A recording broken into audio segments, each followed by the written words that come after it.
Bonjour tout le monde, aujourd'hui je vais vous présenter le point rivière. Donc je viens de réaliser à l'instant cette écharpe, juste de finir, je n'ai pas encore rentré les fils.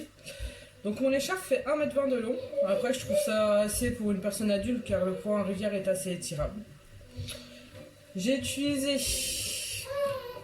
une pelote de laine blanche de 500 grammes. Il conseille des aiguilles de 9 à 10, moi j'ai utilisé des aiguilles de 8, après je trouve ça plus sympathique pour le point. Donc vous aurez besoin d'une aiguille pour rentrer les fils et d'une paire de ciseaux. Je vous retrouve tout de suite pour monter les premières mailles. Donc nous allons monter les premières mailles. Donc on va laisser un peu de fil de l'autre côté pour pouvoir monter les mailles. Donc après chacun a sa technique. Moi j'ai une technique très simple. Je fais une boucle, je passe dedans, je serre. Après je passe tout autour de mon doigt, je passe sur mon aiguille, je repasse au-dessus et je remonte ma boucle et je serre, puis ça me fait des nœuds. Donc moi après j'en ai monté 16 parce que après je trouve que les nombres pairs ça fait plus joli. Après chacun fait comme il le souhaite. Donc voilà, tout simplement. Je vous retrouve après une fois que vous avez monté toutes vos mailles. Donc voilà, nos 16 mailles sont montées. Donc maintenant nous allons attaquer la première ligne, donc avec le point mousse. Donc on passe en dessous. On fait attention de ne pas prendre le fil qui est plus court. On fait une boucle au-dessus et on la passe en dessous et on ressort le fil. Donc on fait ça tout le long. C'est un point que vous allez beaucoup utiliser pendant votre crochet.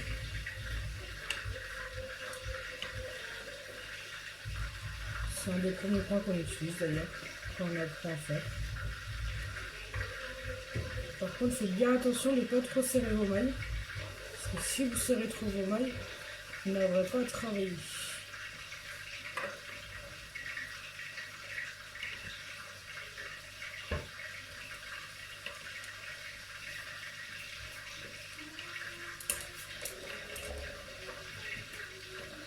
Je vous retrouve tout de suite pour le point rivière. Donc voilà, ma première rangée de point mousse est fait. Donc nous allons attaquer le point rivière. Donc pour faire le point rivière, la première maille, on ne la tricote pas. C'est pour avoir quelque chose d'assez droit. Sur la deuxième maille, on la prend. On passe pas une fois le fil, mais on passe 2 fois le fil. Donc on fait comme pour la première, on repasse en dessous et on tire. On passe 2 fois le fil. Juste ici, on passe en dessous et on tire. On fait ça sur toute la rangée. On se retrouve juste après. Donc voilà, nous arrivons à la fin de notre rangée. Donc l'avant-dernier, je le tricote encore avec les deux. Par contre, le tout dernier, je refais une toute seule. Parce qu'en fait, quand vous allez démarrer, vu que la première ne se tricote pas, si vous en mettez 2, ça va vous gêner.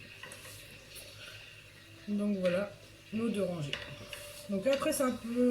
Fais attention après. Parce que... je vais vous montrer pourquoi. C'est un peu plus compliqué. Donc la première, on la prend, on ne la tricote pas.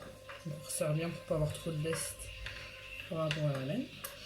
Donc celle-là, on la prend, on fait une maille normale. Par contre, quand on va l'enlever, on va voir la première qui va venir, mais on va voir aussi la deuxième qui va se défaire. Et qui fait un grand trait, ce qui est normal. Après on reprend, on refait une boucle, et là, les deux s'enlèvent aussi. Et tout le long, ça va se passer comme ça. Hop, les deux s'enlèvent. Donc je vous retrouve juste après. Donc voilà, nous arrivons aux dernières. Donc l'avant-dernière, pareil, c'est une où on a fait 2. Donc elle s'enlève en 2 aussi. Par contre, toujours la dernière, à ne pas oublier qu'il faut la tricoter juste par une. Donc voilà, une fois que vous avez fini votre rangée, vous pouvez regarder, vous pourrez tirer dessus pour que ça fasse quelque chose de joli. De toute façon, quand vous allez remonter vos mailles, vous allez refaire votre point mousse juste au-dessus, ça va se remettre comme il faut. Donc on va attaquer tout de suite par le point mousse. Donc la première maille, on la prend, on la tricote pas, ça va pas changer. Là par contre, faites attention parce que vous avez vu, c'est un peu plus leste. Donc c'est un point qui est vachement souple. Ne pas perdre ou ne pas se tromper.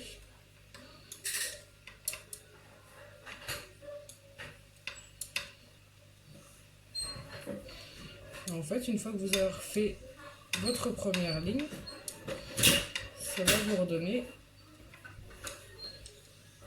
votre schéma que vous allez réaliser jusque quand vous ayez fini votre écharpe. En fait.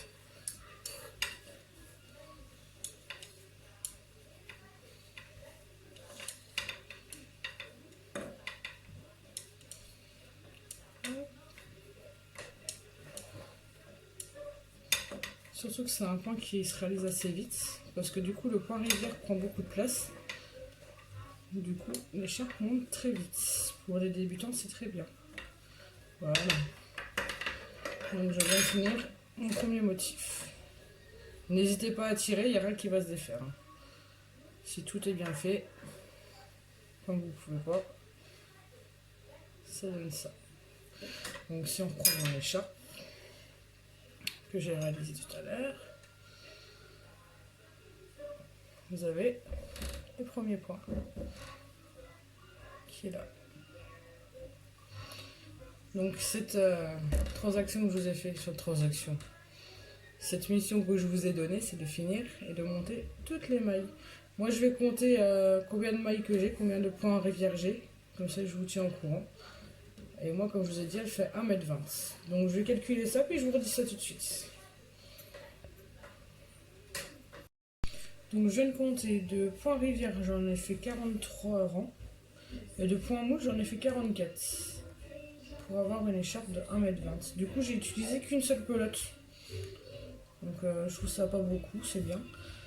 Donc moi je vais vous laisser finir votre écharpe. Moi pour ma part je vais réaliser un bonnet qui va aller avec. Et je vous ferai une vidéo après pour avoir un bonnet qui ressemble avec le point rivière. Donc bonne continuation, puis je vous dis à plus tard. Et si vous aimez ma vidéo, mettez un like. Bonne soirée, au revoir.